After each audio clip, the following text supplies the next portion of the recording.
final rule.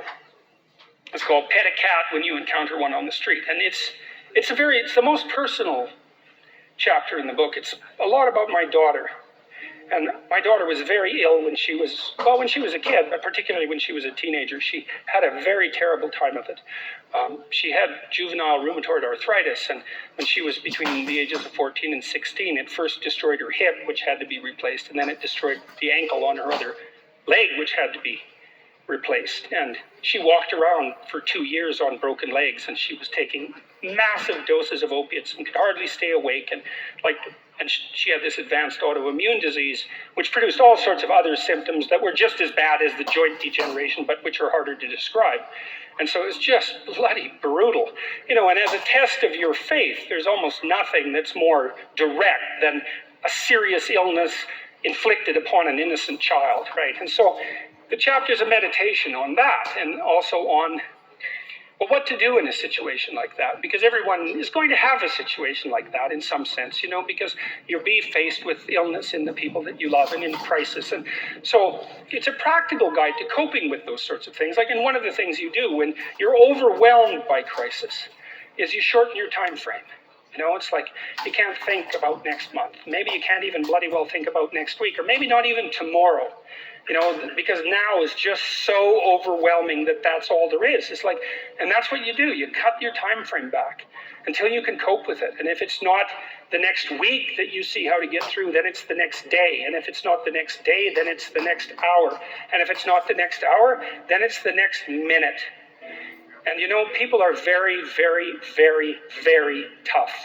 And it turns out that if you face things, that you can put up with a lot more than you think you can put up with, and you can do it without becoming corrupted. And she did recover quite fully, and much as a consequence of her own machinations, because she figured out what was wrong with her and then took the necessary steps to fix it, which is nothing short of a bloody miracle as far as I'm concerned. And anyways, part of the cat bit is I actually start by talking about our dog, who actually died about a year ago, but he's still alive in the book. I let people know, because dog lovers love dogs, and if you love cats, then they think you don't like dogs, and then they don't like you. So I also point out at the beginning of the chapter that, if you want to pet a dog on the street, that's okay too, so you don't have to get up in arms about it.